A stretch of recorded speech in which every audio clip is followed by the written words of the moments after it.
The first thing you notice at a funeral isn't the grief, it's the sound. The wet, sucking sound of a shovel slicing into damp earth, heavy with the recent rain that had turned the cemetery into a muddy quagmire. The quiet, rhythmic squeak of the winch as it lowers 1,000 pounds of polished cherrywood casket, etched with intricate carvings of oak leaves and vines, a final, extravagant flourish from a man who always demanded the best, into the ground, along with a lifetime of broken promises and unspoken regrets. The air was thick with the scent of wet soil and wilting flowers.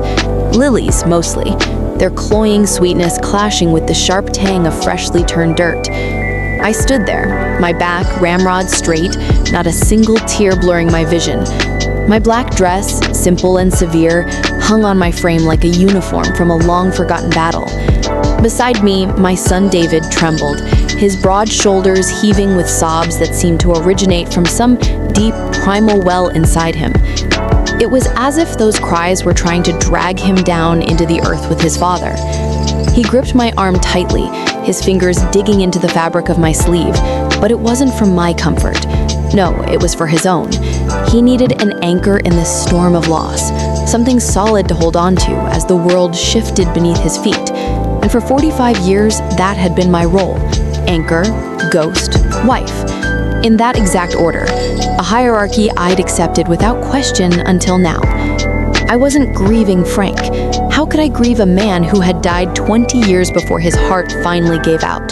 The Frank I'd married, the vibrant entrepreneur with a laugh that could fill a room and dreams as big as the skyline, had faded long ago, replaced by a shell of a man who preferred the silence of his study and the company of his whiskey to the warmth of our bed. No, I was grieving myself.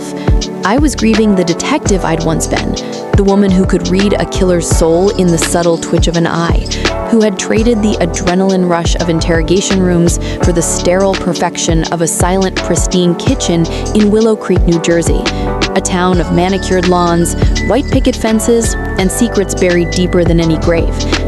I was grieving the 45 years I'd spent swallowing my words, shrinking my presence, making myself small enough to fit into the box Frank had built for me, a box of domesticity, expectations, and quiet resignation.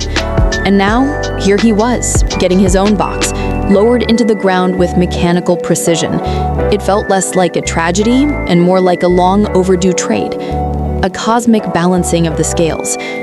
As the casket disappeared from view, I allowed myself a moment to reflect on our life together. The early days in a cramped apartment in Brooklyn where we dreamed of suburbia. The birth of David, a squalling bundle that had brought us closer for a fleeting time. The gradual erosion as Frank's business successes pulled him away, leaving me to raise our son alone in spirit, if not in body. My eyes scanned the crowd, taking in the usual suspects. Neighbors clustered in small groups, clutching foil-covered casseroles like talismans against their own mortality, their faces etched with pity that felt more performative than genuine. Old business partners of Frank's shifted uncomfortably in their expensive suits, tailored wool and silk ties that screamed success, checking their Rolexes when they thought no one was looking, eager to escape back to boardrooms and bottom lines. The minister droned on about eternal peace, his voice a monotonous hum against the backdrop of rustling leaves and distant traffic. And then I saw her, my daughter-in-law Chloe. She stood next to David, a vision in a designer black sheath dress that hugged her figure just enough to turn heads even at a funeral. Her face was a mask of perfect sorrow, porcelain skin flawless under a veil of artful makeup. She dabbed a silk handkerchief at her dry eyes, the gesture elegant and rehearsed. But for just a second, as the first shovelful of dirt hit the casket with a dull, final thud that reverberated through the ground like a closing door, the mask slipped. It wasn't a full smile. No, that would have been too obvious. It was something sharper, more insidious. The corner of her mouth twitching upward in a micro-expression of triumph, her eyes flashing with a light that spoke of pure, unadulterated victory. It was the look of a predator that had just watched its rival finally, definitively fall, the alpha claiming the territory without a fight. In that moment, I knew. I knew as surely as I knew my own name, Elizabeth Croft, formerly Detective Elizabeth Miller, that this wasn't an ending. It was a beginning, a spark igniting in the recesses of my mind, the old instincts stirring from their long slumber. Chloe wasn't just mourning, she was celebrating. And I, the retired detective who'd once cracked cases that baffled the NYPD, was about to uncover why. Later, back at the house, the air was thick with the cloying scent of lilies, dozens of bouquets crammed into every corner, their petals already starting to wilt, and the low murmur of forced sympathy. People I hadn't seen in a decade, former colleagues from Frank's firm or distant relatives, patted my shoulder with awkward condolences, their hands lingering just a second too long. "Frank's in a better place now," they'd say, their voices laced with platitudes. I wanted to retort that Frank's better place had always been the 18th hole at the Willow Creek Country Club, a scotch in hand and a cigar clenched between his teeth. But I just nodded, playing the part of the grieving widow. It was the last role I would ever play for them, or so I told myself. The house itself was a sprawling colonial, all high ceilings, ground molding, and rooms filled with antiques we'd collected over the years. Porcelain figurines from Europe, Persian rugs that muffled footsteps, and walls lined with bookshelves groaning under the weight of unread classics. Chloe drifted through these rooms like a shark in shallow waters, her smile now perfectly calibrated for the occasion, warm yet sad, supportive yet subdued. She refilled glasses of punch and wine with effortless grace, offering condolences to people she'd never met, acting every bit the lady of the manor she so desperately wanted to be. My manor, the one I'd poured my soul into after retiring from the force, turning it into a haven of order amid the chaos of Frank's declining health. She finally cornered me by the large bay window in the living room, the one that overlooked the garden Frank had always promised to tend but never did. The roses were overgrown now, thorny vines twisting like accusations. "Elizabeth," she said, her voice a low, syrupy whisper that set my teeth on edge. She placed a cool hand on my arm, her nails, painted a subtle morning gray, lightly pressing into my skin. "You're being so strong. I don't know how you do it."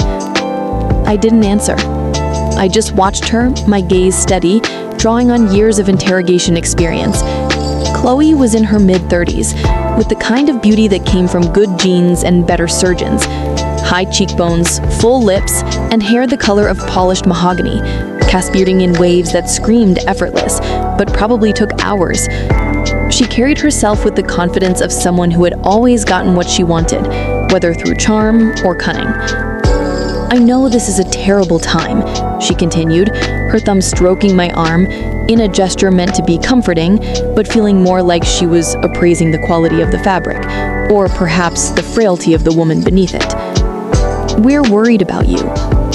"Worried," I repeated, my voice flat, a neutral tone I'd perfected in interview rooms to give nothing away while coaxing suspects to reveal everything.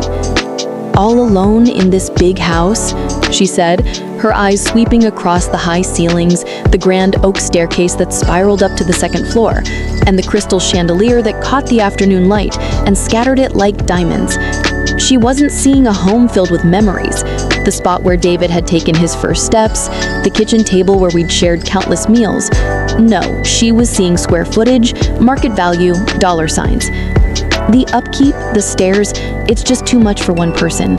We need to start thinking about downsizing, for your own good." There it was. Not a suggestion, not a question. It was a verdict, delivered with the calm assurance of someone who had already mapped out the battlefield. At the cemetery, I'd seen her flicker of victory.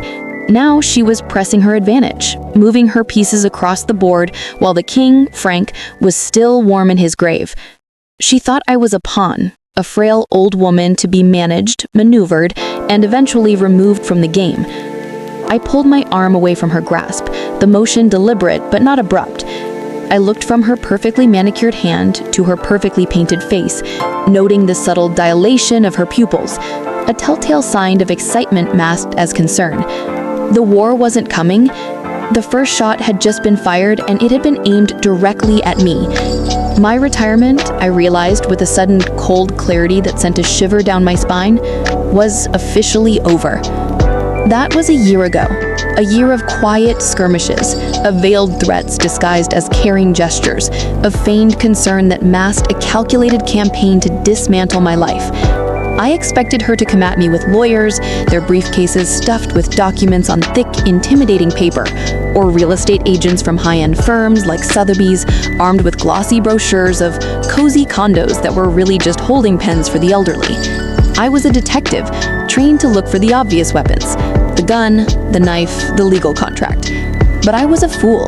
Chloe was a creature of a new era, one where battles were fought in the shadows of technology and psychology. Her weapons were quieter, more insidious. She didn't just want to take my house, she wanted to take my mind, to erode my sanity until I handed everything over willingly. My home, once a sanctuary of quiet routines, the morning coffee in the sunroom, the afternoon reading in the study, had become a cage. A smart cage, she called it, with all the latest gadgets installed under the guise of safety. It started after a staged fall down 2 steps in the foyer, a tumble I suspected was facilitated by a conveniently placed throw rug that hadn't been there the day before. I hit the floor hard, bruising my hip and scraping my elbow, the pain sharp but secondary to the humiliation. Chloe and David insisted on upgrading the house, for my safety, of course. "We can't have you getting hurt, Elizabeth," Chloe had said, her eyes wide with mock worry as she helped me up. Now my life was a 24/7 live stream curated by Chloe. There were cameras, small black domes nestled in the corners of every room like watchful eyes. The living room where I watched TV, the kitchen where I prepared simple meals, the hallway leading to my bedroom, even one pointed at the top of the stairs, its red light blinking like a heartbeat.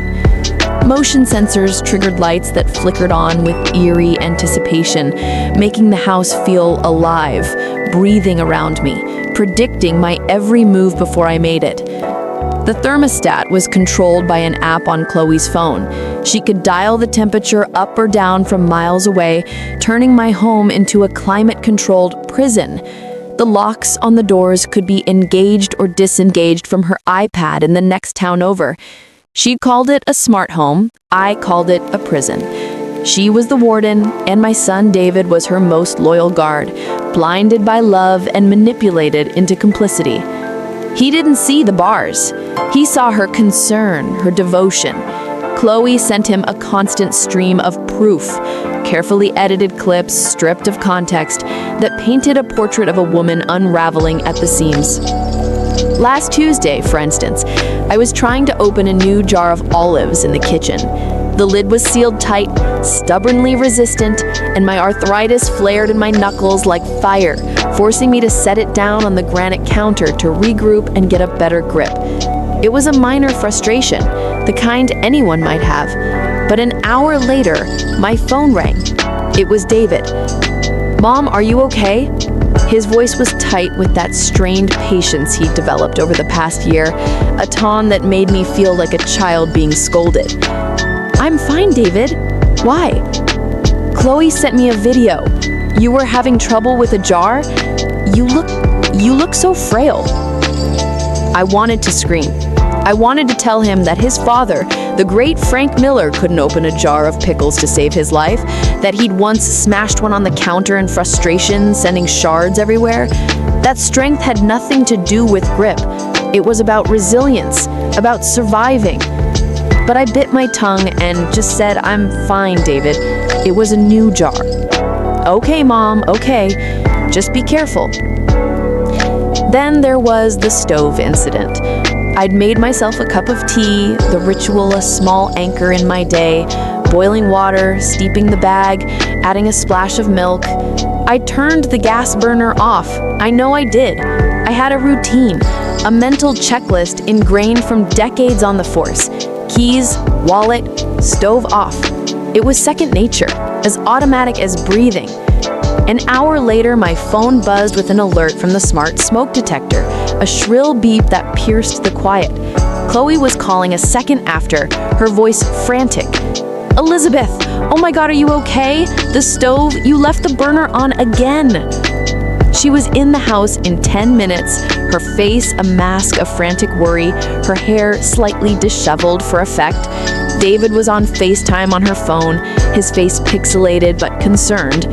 "See, David," she said, turning the phone to the stove, where a low blue flame was indeed licking the air, dancing mockingly. "I told you, she forgot again. This is getting dangerous." I stared at the flame, my mind racing. It was impossible. Unless someone could turn it on remotely. Unless the smart stove she'd insisted on installing wasn't just smart, it was complicit, a tool in her arsenal. But proving it, that was another matter. Chloe had control of the network, the logs, everything. She was building a narrative, brick by digital brick, and I was trapped in the story she was writing. But I'm a detective. I was a detective long before Alexa became a household spy and smart homes turned into surveillance states. You can't build a cage around a mind like mine, not one made of silicon and Wi-Fi. Chloe controlled the network in my house, but she didn't control the world outside. Every Wednesday, I told her I was going to my book club, a fictional gathering of elderly women discussing cozy mysteries over tea. There was no book club. There was, however, a public library on the edge of town with free anonymous Wi-Fi and computers that didn't answer to Chloe. The building was a relic, all faded brick and fluorescent lights, the air smelling of old paper, dust, and faint disinfectant. I'd sit in a hard plastic chair at a corner terminal, blending in with the other patrons, students hunched over homework, homeless folks escaping the heat, and I would dig. I started with Frank. I still had the passwords to his cloud accounts, his email, simple combinations based on our anniversary and David's birthday. He was a man of meticulous, predictable habits, backing everything up obsessively. I scrolled through years of digital dust, bank statements showing his golf club dues and cruise bookings, emails to his buddies about stock tips and bad jokes, photos from our last vacation to the Bahamas where he looked tired but content. And then I found it, buried in his search history from the last week of his life. The screen glowed in the dim light of the library, casting harsh shadows on my face. My blood went cold as I read the queries. Painless ways to end suffering, digitalis toxicity symptoms and heart failure, undetectable heart attack agents. Can a smartwatch ECG be fooled? I leaned back in the creaking chair, the breath knocked out of me as if I'd been punched. This wasn't Frank. This was an absolute, categorical impossibility. Frank was a fighter, a bulldog of a man who once argued with a parking meter for 20 minutes over a disputed quarter, who spent 6 months in a legal battle over a $50 fine from the Homeowners Association because he believed the world owed him fairness. He was a man who clung to life with both hands, who would never, ever willingly check out and let the world win. He wouldn't search for ways to end his life, but someone else would. Someone who had access to his phone, his laptop. Someone who stood to gain from his permanent absence. Someone with a flicker of victory in her eyes at a graveside. My investigation had its first real evidence and its first prime suspect, Chloe. The pieces began to fall into place. The sudden heart failure that had taken Frank, the way Chloe had inserted herself into our lives 3 years ago as David's girlfriend, then wife, charming her way into the family with gifts and gestures that now seemed calculated. She was the one to suggest Frank get a smartwatch for his health, the one who handled his medications in his final weeks. The psychological warfare began in earnest after that discovery. It was a ballet of gaslighting, and I was its unwilling ballerina, forced to dance to Chloe's tune while she chipped away at my sanity piece by piece. Her cameras recorded the demolition, turning my home into a stage for her narrative of decline. It started with small things, innocuous at first, but escalating in their cruelty. My car keys, which for 45 years had lived on a brass hook by the front door, a habit from my detective days, when quick exits could mean life or death, vanished one morning. I spent 20 minutes searching, my frustration mounting, with every empty drawer slammed shut, every countertop cleared in vain. I felt that familiar, hot spike of anger, the kind that had fueled me through stakeouts and chases. I knew I had put them there. I knew it with the certainty of muscle memory. Chloe arrived soon after, ostensibly to drop off some organic groceries I hadn't asked for, kale and quinoa, trendy superfoods that clashed with my preference for simple comfort meals. "What's wrong, Elizabeth?" she asked, her brow furrowed with that practiced concern, her eyes scanning the room like a predator assessing weakness. "I can't find my keys," I said, my voice tighter than I wanted it to be, betraying the edge of my irritation. She tutted softly, a sound that grated like nails on chalkboard. "Oh, you and your memory. Let me help you look." She walked directly to the kitchen, opened the refrigerator with theatrical flair, and pulled them out from behind a carton of milk. "Silly goose," she chirped, dangling them in front of me like a prize. "Here they are. You must have put them in here when you got the milk out this morning." I stared at the keys, condensation dripping from the cold metal, chilling my palm as I took them. I had not put my keys in the refrigerator. That would have been absurd, a sign of true confusion. But the camera in the kitchen would have recorded me searching frantically, growing more agitated by the minute. And it would have recorded Chloe, calm and helpful, finding them in a forgetful place. Another clip for David, another brick in the wall she was building around me, isolating me from my own family. Then came the cold. It was the middle of a sweltering July, the kind of humid New Jersey summer that makes you feel like you're breathing through a wet towel. The air heavy with the buzz of cicadas and the scent of barbecue smoke from neighbors' yards. Yet the house was freezing, an unnatural, bone-deep chill that had me pulling on thick sweaters and wool socks, my breath visible in the living room. I'd check the thermostat, the one I was still allowed to touch, and it would read 72 degrees. But the air blasting from the vents felt like it was piped straight from a meat locker. "David, the air conditioning is broken," I told him over the phone one afternoon, my teeth chattering despite the mug of hot tea clutched in my hands. "It's like an ice box in here." An hour later, he was at the door with Chloe right behind him, her presence a constant shadow. "Mom, what's this about the AC?" he asked, stepping inside and shrugging off his jacket. "It's freezing," I insisted, gesturing to the vents. "Feel it." Chloe pulled out her phone, her face a picture of gentle patience, as if dealing with a petulant child. "Honey, look," she said to David, showing him the screen. It was her smart home app, graphs and dials displaying perfect control. The thermostat is set to 72, just like she likes. All the sensors are reading 72.5 degrees. There's nothing wrong with the system. David walked over to a vent and held his hand over it. "Feels fine to me, Mom." He looked at me, and that's when I saw it, the look that broke a piece of my heart. It wasn't anger or disbelief. It was pity, the deep, weary pity of a son convinced his mother was losing her grip on reality. He saw a fragile old woman shivering from imaginary drafts, not the woman who had once stared down a serial killer in a windowless interrogation room and spotted the lie in his eyes before he even opened his mouth. Chloe recorded it all. My frustration about the keys, my confusion about the temperature, my arguments that things were not as they seemed. She would edit the clips into a montage of instability, a highlight reel of my supposed decline, sent to David with notes like, "We need to talk about Mom's safety." It was masterful, a slow poison administered drop by digital drop. One evening, David came over alone, a rarity, as Chloe usually accompanied him, her presence a suffocating buffer between us.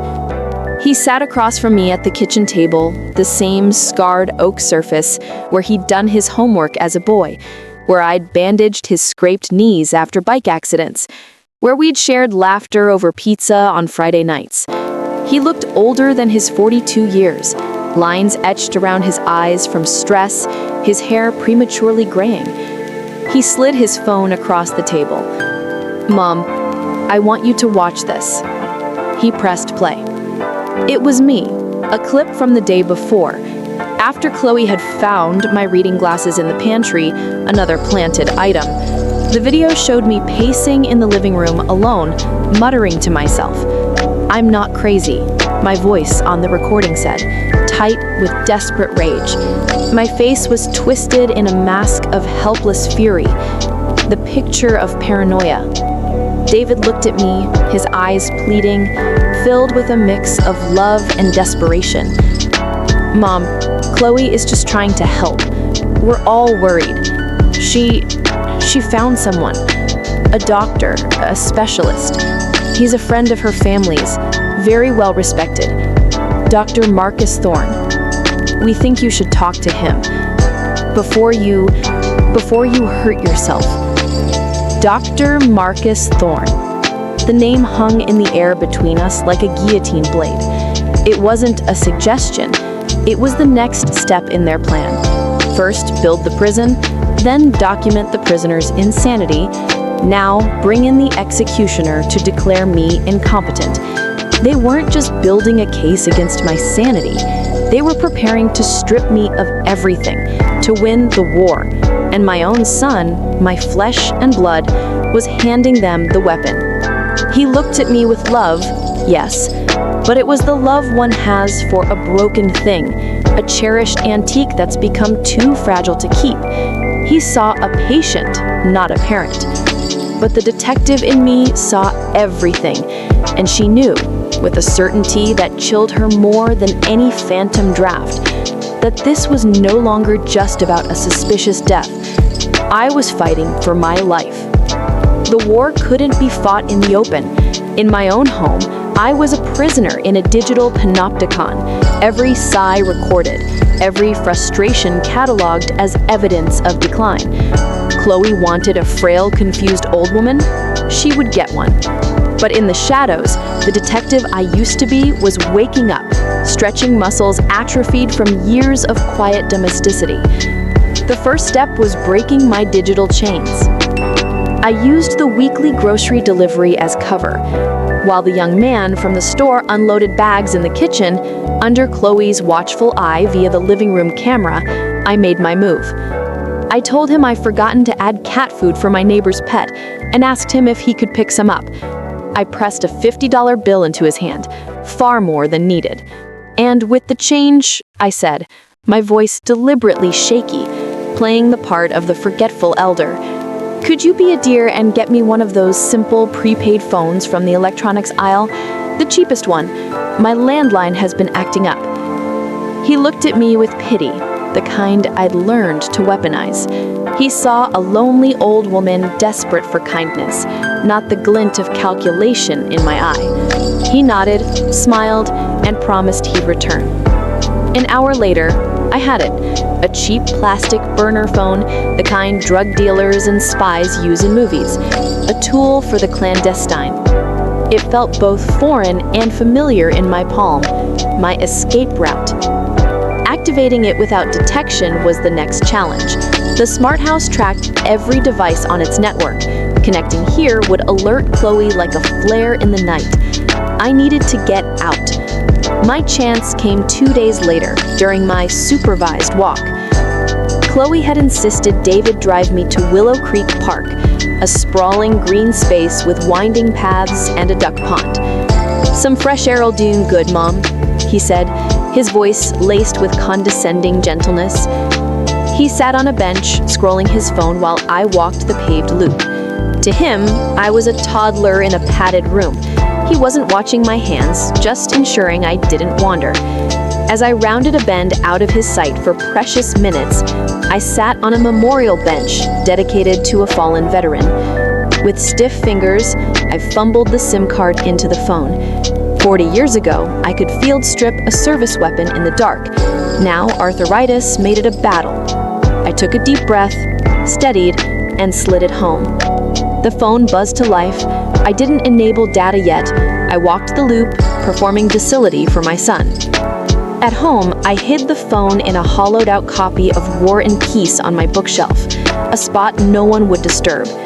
My real work began in stolen moments at night. I'd claim insomnia and make tea downstairs. The kitchen camera saw the stove and sink, but not the breakfast nook.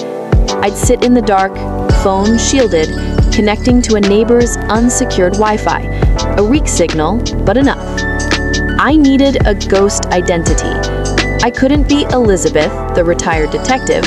I became Brenda Peterson, 74, a widow from Dayton, Ohio.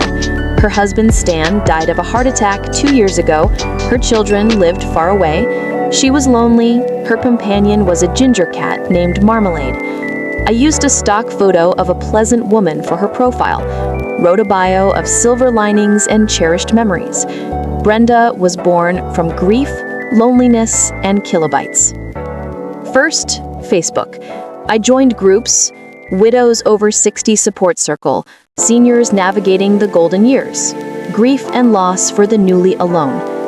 I lurked, learning the language, prayer hands emojis, platitudes like one day at a time. Amid genuine pain swam predators, financial advisors, gurus, scammers. I knew Dr. Marcus Thorne was one, more sophisticated. Chloe had pushed him for weeks, sliding a glossy brochure across my table. Thorne's face.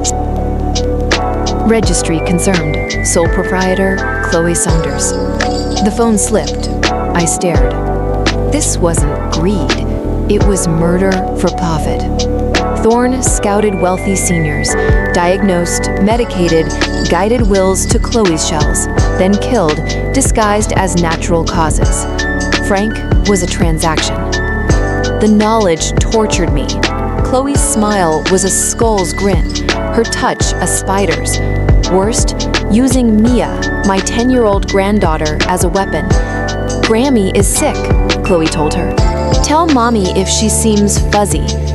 Mia's gaze changed. Love clouded with fear. She watched me, asking if I was sad. I played weak for survival, forgetting remotes, standing confused until guided. One rainy Tuesday, playing chess, our ritual, Mia set up a fork. I moved my queen vulnerably. Bad move, Grammy. I whispered. Sometimes the queen pretends to be a pawn, makes them think she's weak, but it's a plan to trap the king. Her eyes widened. A spark. She didn't take the queen, defended instead. The seed was planted. As Brenda, I posted sunsets, supportive comments, breakthrough, private message from Sarah Carlisle. Her father, Robert, thorn patient, assisted suicide. Pattern identical. Daughter-in-law, estate to charity. Police wouldn't believe us, discredited as bitter or senile. No calorie. I needed a confession, a trap baited with my life, world watching. The air was thick with David's relief, Chloe's patience. Documents on the table smelled of finality. This is for the best, David said, avoiding my eyes. The wellness villa has gardens, staff. A villa, I murmured, eyes unfocused. Chloe smiled sharply. Power of attorney makes managing easy. I signed, trembling, not faked. David sobbed a relief, hugging Chloe. Her eyes met mine, triumph. That night, I retrieved the burner, connected via VPNs, emailed Rick Dorsey, files, theory, contingency. 3 days later, Chloe brought pills for anxiety about the move, barbiturates, opioids, death. Friday night for peaceful sleep. She set a tablet for Twitch stream, camera on photo frame of landscapes, so followers see you're resting peacefully. Alibi for 300,000. But I owned the network. Frank's gadgets, his password. I locked Chloe out, turned devices to listening posts, recordings. Thorne on dosage, Chloe laughing about Frank. Mia built the switch, code swapping stream to hidden nanny cam on bookshelf. Sedative made me drowsy. I played along. Chloe entered with syringe. It's a shame. Frank was easier, desperate for love. You fought, but your assets to liquidate. I sent the command. David watched Forrest, then room, Chloe's confession. Followers exploded. Needle? Murder! Chloe pressed needle. I opened eyes. Door exploded. David, horrified. Sirens wailed. Chloe canoniced, dropped syringe. Not what you think. Police crashed in. Rick nodded. Cuffed, Chloe glared. You did this. I said, you thought I was fading. Wrong. Aftermath. Paramedics, media, Thorne arrested at the airport. I won, but lost David. He left, haunted. Mia stayed, we rebuilt. Email from Sarah. Justice. Sold house, moved to coast apartment. Waves crash, Mia codes. No triumph, just relief. The weight lifted. I am free.